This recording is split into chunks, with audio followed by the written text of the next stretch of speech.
The Giver, Chapter 18. Giver, Jonas asked the next afternoon, do you ever think about release? Do you mean my own release, or just the general topic of release? Both, I guess. I apologize. I mean, I should have been more precise, but I don't know exactly what I meant. Sit back up. No need to lie down while we're talking. Jonas, who had already been stretched out on the bed when the question came to his mind, sat back up. I guess I do think about it occasionally, the Giver said. I think about my own release when I'm in an awful lot of pain. I wish I could put in a request for it sometimes, but I'm not permitted to do that until the new receiver is trained. Me, Jonas said in a dejected voice. He was not looking forward to the end of his training when he would become the new receiver. It was clear to him what a terribly difficult and lonely life it was, despite the honor. I can't request release either, Jonas pointed out. It was in my rules. The Giver laughed harshly. I know that. They hammered out those rules after the failure 10 years ago.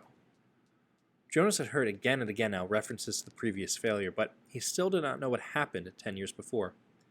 Giver, he said, tell me what happened, please. The Giver shrugged. On the surface, it was quite simple. A receiver-to-be was selected the way you were. The selection went smoothly enough. The ceremony was held, and the selection was made. The crowd cheered, as they did for you. The new receiver was puzzled and a little frightened, as you were. My parents told me it was a female. The Giver nodded. Jonas thought of his favorite female, Fiona, and shivered. He wouldn't want his gentle friend to suffer the way he had, taking on the memories. What was she like? He asked the Giver. The Giver looked sad, thinking about it. She was a remarkable young woman. Very self-possessed and serene. Intelligent. Eager to learn. He shook his head and drew in a deep breath. You know, Jonas, when she came to me in the room, she presented herself to begin her training. Jonas interrupted him with a question. Can you tell me her name? My parents said that it wasn't to be spoken again in the community, but can't you just say it to me? The Giver hesitated painfully, as if saying the name aloud might be excruciating. Her name was Rosemary, he told Jonas finally. Rosemary. I like that name. The Giver went on. When she came to me for the first time, she sat there in the chair where you sat on your first day. She was eager and excited and a little scared. We talked. I tried to explain things as well as I could. The way you did to me.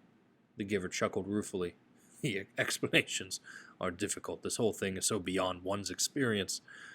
But I tried. And she listened carefully. Her eyes were very luminous, I remember. He looked up suddenly.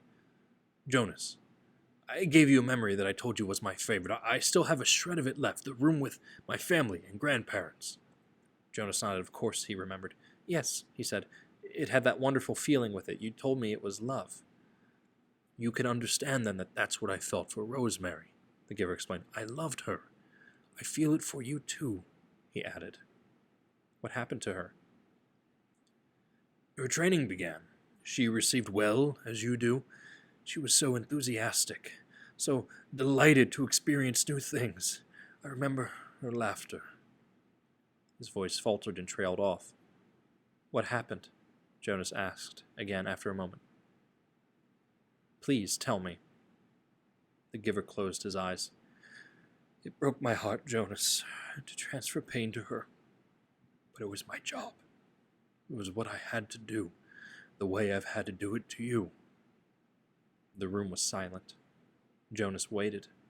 Finally, the Giver continued. 5 weeks. That was all. I gave her happy memories, a ride on a merry-go-round, a kitten to play with, a picnic. Sometimes I chose one just because I knew it would make her laugh, and I so treasured the sound of that laughter in this room that had always been so silent. But she was like you, Jonas. She wanted to experience everything. She knew that it was her responsibility, and so she asked me for more difficult memories. Jonas held his breath for a moment. You didn't give her war, did you? Not after just 5 weeks? The Giver shook his head and sighed. No. And I didn't give her physical pain. But I gave her loneliness. And I gave her loss. I transferred memory of a child taken from its parents. That was the first one. She appeared stunned at its end. Jonas swallowed. Rosemary and her laughter had begun to seem real to him, and he pictured her looking up from the bed of memory, shocked. The giver continued. I backed off. Gave her more little delights, but everything changed once she knew about pain. I could see it in her eyes. She wasn't brave enough, Jonas suggested. The giver didn't respond to the question. She insisted that I continue, that I not spare her. She said it was her duty, and I knew, of course, that she was correct. I couldn't bring myself to inflict physical pain on her, but I gave her anguish of many kinds, poverty and hunger and terror. I had to, Jonas. It was my job, and she had been chosen. The giver looked at him imploringly. Jonas stroked his hand. Finally, one afternoon, we finished for the day.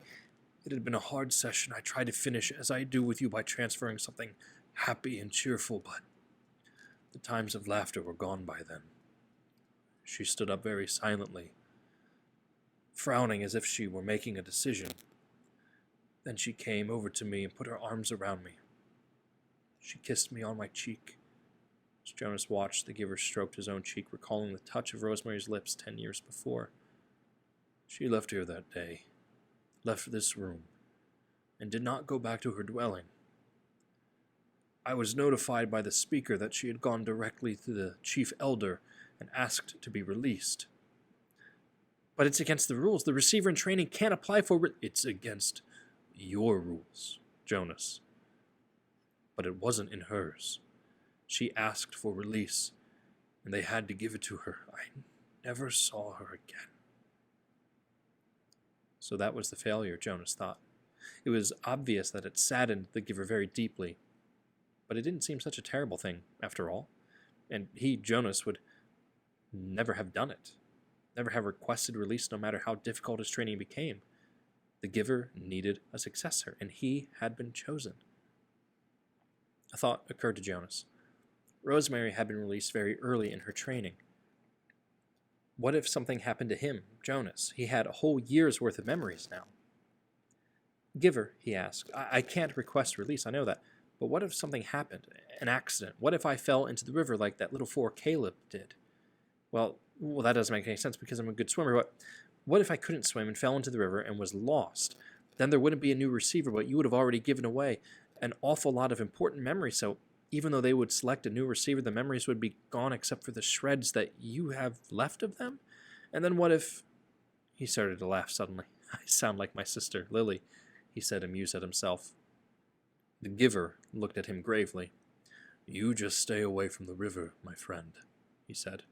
The community lost Rosemary after 5 weeks, and it was a disaster for them. I don't know what the community would do if they lost you. Why was it a disaster? I think I mentioned it to you once, the giver reminded him, that when she was gone, the memories came back to the people. If you would be lost to the river, Jonas, your memories would not be lost with you. Memories are forever. Rosemary only had those 5 weeks worth, and most of them were good ones. But there were a few terrible memories, the ones that had overwhelmed her. For a while, they overwhelmed the community. All those feelings. They never experienced that before. I was so devastated by my own grief at her loss, my own failure at the time, I didn't even try to help them through it. I was angry, too. The giver was quiet for a moment, obviously thinking.